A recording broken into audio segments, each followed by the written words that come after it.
তো সেখানে টাকা পয়সা দিয়ে লাভ কি? কোনো লাভ আছে বলেন? হ্যালো, আসসালামু আলাইকুম আমার ভালোবাসার ফলোয়াররা এবং কি বন্ধুরা, সবাই কেমন আছেন? আশা করি ভালো আছেন। যাই হোক, আমি যে কথাটা আজকে আমি বলতে আসছি, কথাটা হলো প্রবাসীরা বর্তমান সময়ে সর্বদিক দিয়ে আম, কি বলবো, আম, হেনস্থ। পরিবার দিক দিয়ে, সমাজের চোখ দিয়ে, পাড়া প্রতিবেশী দিয়ে, মানে সবকিছু দিয়ে কিন্তু প্রবাসীরা আজকে বিভিন্ন ক্ষেত্রে, বিভিন্ন সময়ে, বিভিন্ন জায়গা আজকা ওরা লাঞ্ছিত বঞ্চিত প্রবাসীরা। আসলে আমি এই কথাটা কেন বলতেছি, দেখেন না, আমরা যে কোনো ফেস্টিভ্যালে আমরা কি করি, প্রবাসীদের থেকে টাকা পয়সা নিয়ে উৎসব করি। তারপর সবার চাহিদা পূর্ণ করি, কিন্তু সেই প্রবাসীদেরকে কোনো মূল্যায়নই করছে না বর্তমান সমাজ, বর্তমান সরকার, বর্তমান পাড়া প্রতিবেশী, আত্মীয় স্বজন, কেউ মূল্যায়ন করছে না প্রবাসীদেরকে। তাদের তাদের গুলোই খাচ্ছে, তাদের গুলোই নিচ্ছে, তাদের সবকিছুই করতেছে, আবার তার মূল্যায়নও কিন্তু তাদেরকে করতেছে না। আ- তারপরে যে কোনো মনে করেন আপনি আজকে বিভিন্ন অকেশনে প্রবাসীরা টাকা দিচ্ছে, বলতেছে, ওখানে যে বলতেছে যে প্রবাসীরা টাকা দিচ্ছে, যে কোনো অকেশনে আপনি টাকা দিচ্ছেন, বলতেছি কিন্তু প্রবাসীরা টাকা দিচ্ছে, কিন্তু আসলে কোন প্রবাসীরা টাকা দিচ্ছে কি আশেপাশে কোনো খবর নেই। নাম কিন্তু আপনার হইতাছে। আপনি ফোন দিচ্ছেন একটা প্রবাসীকে, আপনার কথা শুনে একটা প্রবাসী কি করলো, আপনাকে টাকা দিল, কিন্তু সে টাকা দিয়ে কি করলো, ভালো একটা উৎসব উদযাপন করলো, ওইখানে বললো এক ভাই প্রবাসী টাকা দিছে, শেষ, এতটুকু শেষ।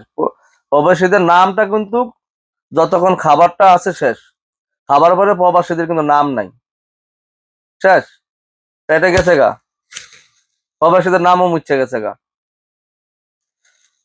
তারপর এই কারণে বলতেছি প্রবাসীরা একটু প্লিজ সাবধান হন। আমরা আসলে মন দয়ালু তো, যে যা বলে আমরা কিন্তু অলরেডি টাকা পয়সা সেন্ড করে দিই। এই যে বর্তমানে এখন আপনার, হ্যাঁ, দিতে মন চাইতেছে, আপনি, আপনার মা আছে, আপনার বাবা আছে, আপনার ভাই আছে, আপনার বোন আছে, আপনার ওয়াইফ আছে, তাদেরকে দিয়ে আপনি সবকিছু দেন। বর্তমানে দেখেন না, একটা ইফতার পার্টি আছে, আপনি ইফতার পার্টি করতে মন চাইতেছে, আপনি দেন, আপনি করেন। আপনি কেন আরেকজনের কথা শুনে ইফতার পার্টির জন্য টাকা দিতেছেন? তারপরে সে সে একটা নাম কামাইতেছে, আপনার কথা শুধু খাবার পর্যন্ত আপনার নামটা আসছে, পরে দিয়ে নাই, কিন্তু তার নামটা সারা জীবন। টাকা কার? আপনার। নাম কার? ওনার। আমি বুঝাইতে পারছি, আমি মনে হয় আপনাদেরকে। আসলে এই পথা থেকে আমাদের বেরিয়ে আসতে হবে, আমি মনে করি। প্লিজ এই পথা থেকে আমরা বেরিয়ে আসি, দেখবেন সবকিছু ঠিকই গেছে। কারণ আমাদেরকে মূল্যায়ন করা হয় না। আমি প্রতি বৎসরে আমি ৩ বার বাড়িতে যাই।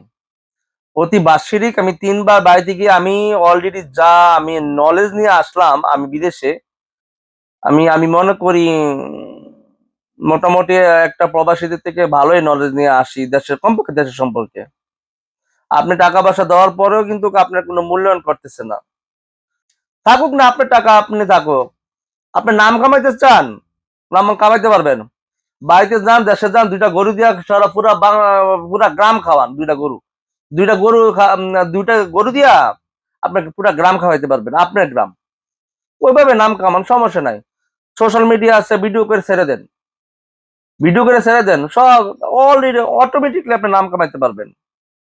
আপনার টাকা পয়সা, ওই একজন ফোন দিচ্ছে, আপনি টাকা পয়সা দিবেন, ওই প্রেক্ষাপটে নাম কামাইতে চাইতেছেন, ছাইরা দেন। এই পথা থেকে বেরিয়ে আসেন আপনারা। প্রবাসীদেরকে আমি, আমার কথা যদি আপনার ভালো লাগে থাকে, অবশ্যই আপনি শেয়ার করবেন, এবং কি আপনাদেরকে আমি বলছি আপনারা একটু সতর্ক হন প্লিজ। হ্যাঁ, তো ভালো থাকবেন, খোদা হাফেজ। আর আমার কথা হয়তো বা কারো কষ্ট লাগতেও পারে, প্লিজ কষ্ট লাগায়েন না, আমি আসলে বাস্তব কথা বলতেছি। খোদা হাফেজ, বাই বাই।